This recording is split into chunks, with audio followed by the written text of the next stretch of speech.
What if I told you that the world you're living in is an illusion? If I told you it's merely a world artificially constructed, a computer game, a simulation? Sounds like the plot of a science fiction film, doesn't it? You would understandably think I was insane, a nihilist, or I was dissociated from reality. And if I were you, I would say the same exact thing. But after what I've seen, what I've felt, the thoughts, the paranoia, and the irreversible skewing of my perception of reality, the only way I can explain it is that I was living in a simulated reality.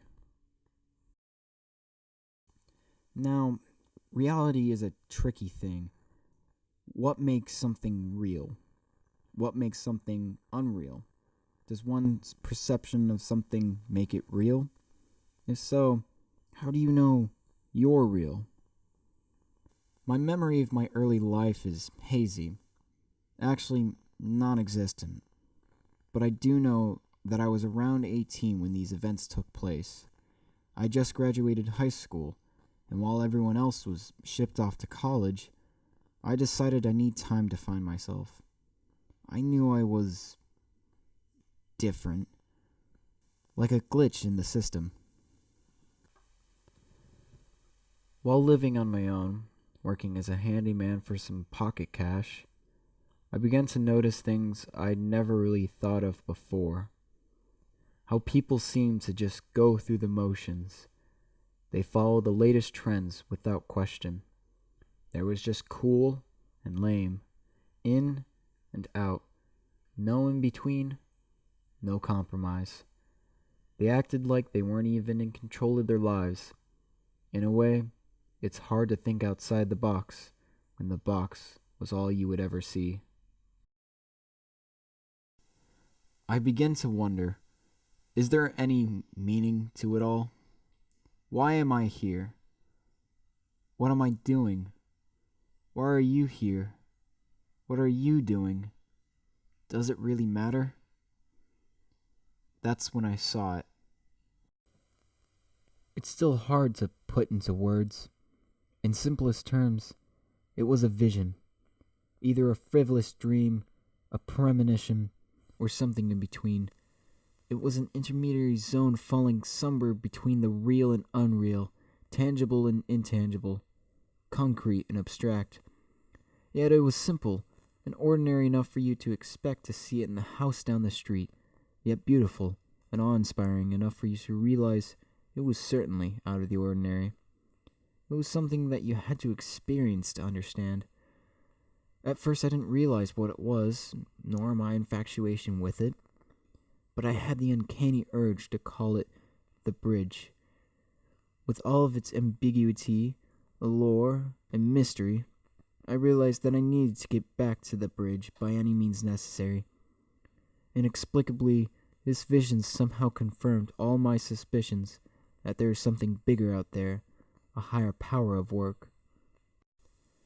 On a fateful day, while sitting on my couch and watching TV, I saw an advertisement for a video game that particularly caught my eye.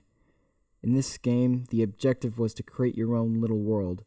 You create the people, control the way they act and behave with each other, the situations they get into, the setting, etc. I could feel the gears turning as I began to put together my recent experiences, like pieces of a puzzle. And suddenly, a thought popped into my head. Am I living in a video game?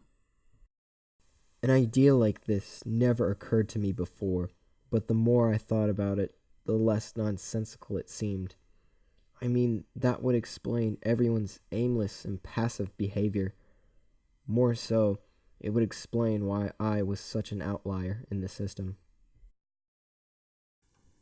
Most importantly, it can explain what the bridge was. Maybe what I saw was a piece of reality, or even further, maybe it is literally a bridge, the intermediary zone between this world and reality.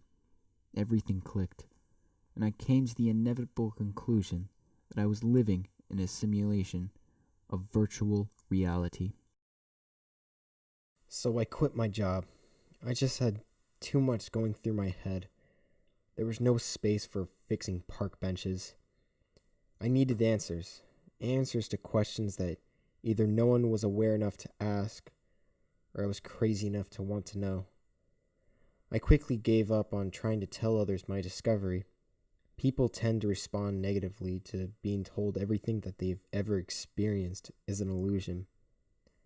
Just like you did, they thought I was out of my mind, a nihilist who was dissociated from reality.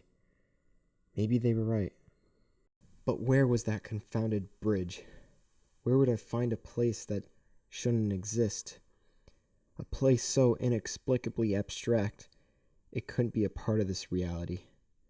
So, at least in my mind, the only way for me to get to the bridge was to terminate my existence.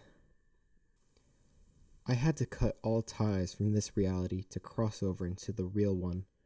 Therefore, I had to die. Could death really be worse than this?